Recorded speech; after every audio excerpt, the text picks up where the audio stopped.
कहते हैं, बहुत पुराने दिनों में एक शांत से गांव में एक जमींदार अपने परिवार सहित रहा करता था।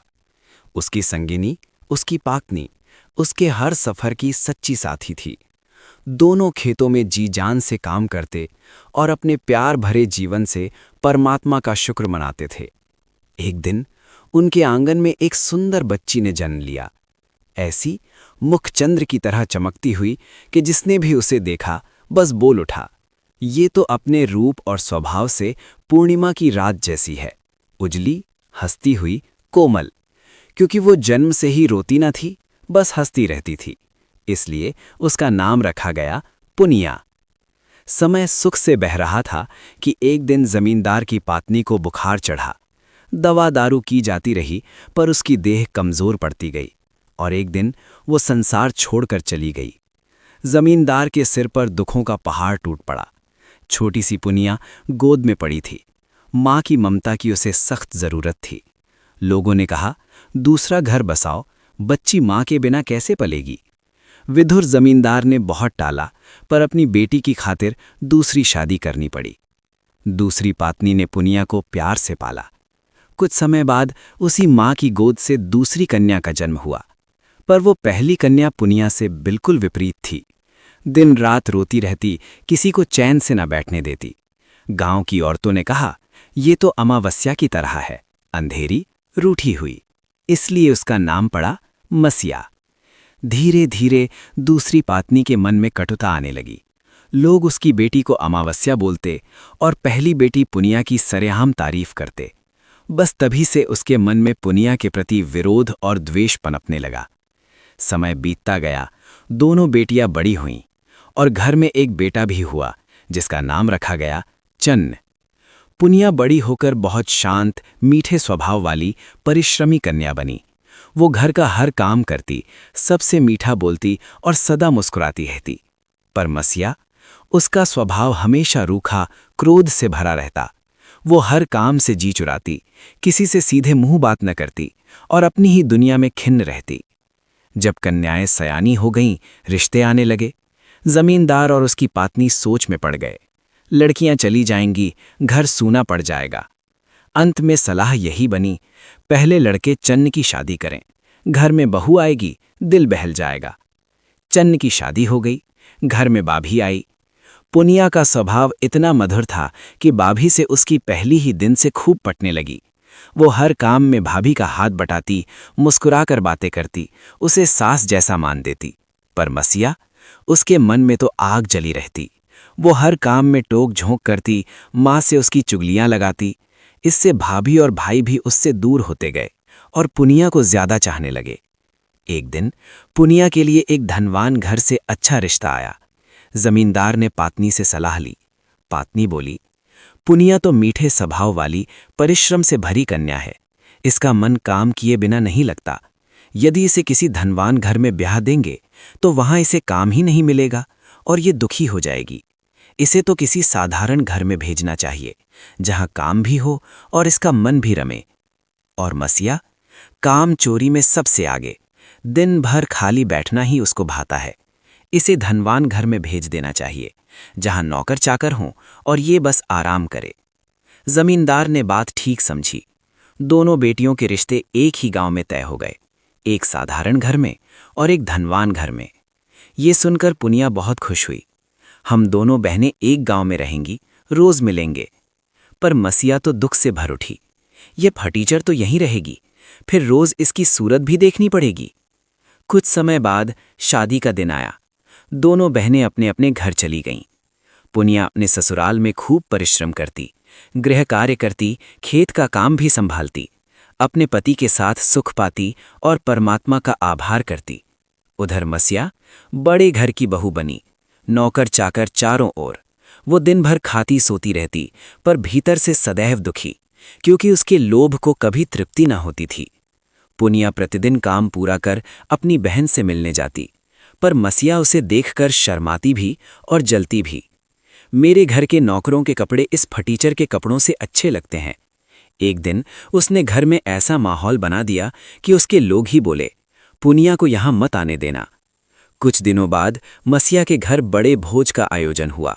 सारे गांव को निमंत्रण दिया गया, पर अपनी बहन पुनिया को नहीं। गांव की औरतें बोलीं, चल पुनिया, तुझे भी चलना है। पर पुनिया झूठा बहाना बनाने लगी। आज घर में काम बहुत है, समय नहीं। स्त्रियां ना मानी, आज खाना पीना तो वहीं होगा। अंततः पुनिया को जाना पड़ा। जैसे ही वो बहन के घर पहुंची, भागकर मसीहा को गले लगाने लगी, पर मसीहा का चेहरा आग से लाल हो उठा। उसने पुनिया का हाथ पकड़ा और उसे घर से बाहर धकेलते हुए बोली, तुझे जरा भी लज्जा नहीं? पहले अपने कपड़े तो देख। मेरे घर के नौकरों के कपड़े भी तुझसे अच्छे हैं और तू मेरी रिश्तेदार कहलाए। दूर हो जा मेरी नज़र से और दोबारा मत आना। पुनिया की आंखें आंसुओं से भर गईं। वो चुपचाप लौट गई। घर पहुंचकर पति ने पूछा, क्या हुआ? पुनिया ने सब बताया। पति बोला, तुम अब कभी मत जाना। भगवान ने हमें सब कुछ दिया है, हम सुखी हैं, यही सबसे बड़ी बात है। यदि मन फिर भी बोझ से दबा है तो मायके हो आओ, भाई भाभी से मिलकर मन हल्का हो जाएगा। पुनिया मान गई। वो तांगे पर बैठकर अपने गांव चल दी। रास्ते में एक वृद्धा मिली, अकेली, असहाय। बेटी, हाथ दुख रहे हैं, जरा मेरे बाल संवार दे, वो बोली। पुनिया उतर गई, वृद्धा की कंघी की, बर्तन भी मांज दिए। थोड़ी दूर एक वृद्ध पुरुष घायल अवस्था में पड़ा था। पुनिया ने नीम के पत्तों का लेप बनाया और उसके घावों पर लगाया। साथ में लेप बांध भी दिया। रोज लगाना, शीघ्र स्वस्थ हो जाओगे। फिर आगे बढ़ी। एक और बूढ़ी औरत मिली जिसके हाथ टूटे थे। बेटी, मेरा घर साफ कर दे, खाना बना दे, कोई नहीं है।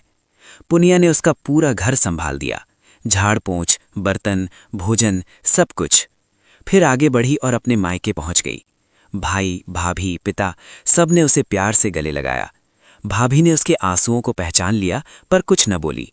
कुछ दिन बाद जब पुनिया लौटने लगी, भाभी ने बड़े प्यार से वस्त्र और उपहार दिए और एक सुंदर सा नया सूट भी। लौटते समय पुनिया फिर उन वृद्धों से मिली।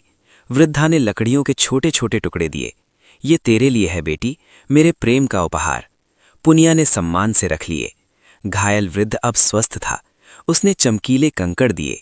मेरी दुआएं लेकर जा बेटी। टूटी हाथों वाली वृद्धा ने भी पत्तों की एक गठरी प्रेम से भेंट की। पुनिया सब उपहार अपनी थैली में रखकर घर लौटी। थैली कमरे में रखकर घर का काम करने लगी।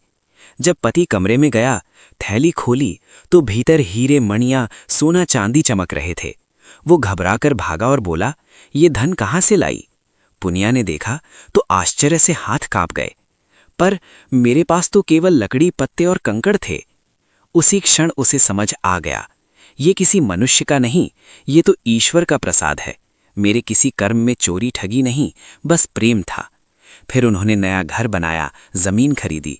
पर पुनिया ने अपना स्वभाव नहीं बदला, सदा हंसकर सबकी सहायता करती रही। गांव में जब ये बात मसीहा तक पहुंची, वो लालच से भर गई। ऐसा कौन सा खजाना लगा है, मैं भी देखूंगी। जब वो पुनिया के घर पहुंची तो चकित रह गई। पुनिया का घर उससे भी बड़ा। पुनिया सजी धजी, चमकती हुई। मसीहा ने पूछा, ये सब कैसे हुआ? पुनिया ने पूरा वृतांत बता दिया। मसीहा के मन में लोभ जागा, मैं भी जाऊंगी, मुझे भी धन मिलेगा। वो उसी मार्ग से निकली। वृद्धा मिली, बेटी, मेरे बाल संवार दे। मसीहा बोली, क्या मैं तेरी नौकर हूं? हट। घायल वृद्ध मिला, घाव पर लेप लगा दे बेटी। मसीहा चिल्लाई, मरना है तो मर, मेरे पास समय नहीं। टूटी हाथों वाली वृद्धा बोली, घर साफ कर दे। मसीहा झल्ला उठी, मैं तेरी दासी नहीं हूं। फिर मायके पहुंची, सबसे लड़ती झगड़ती रही, भाभी को अपमानित किया। कोई भी उसे कुछ देने को तैयार नहीं था। जब लौटने लगी, भाभी ने कहा, पुनिया को वस्त्र दिए थे क्योंकि उसे आवश्यकता थी, तुझे किस बात की कमी? मसीहा जलते हुए चल पड़ी। रास्ते में वृद्धा मिली, मुझे वो उपहार दे जो तूने पुनिया को दिया था। वृद्धा बोली, मेरे पास तो लकड़ियां हैं, ले जा। मसीहा ने लकड़ियां उठा लीं। वृद्ध पुरुष से कंकड़ मांगे, पत्थर मिले। टूटी हाथों वाली वृद्धा से पत्ते मांगे, पत्ते मिले। सब थैली में भरकर घर आई। पति से बोली, थैली खोलो, देखो धन मिलेगा।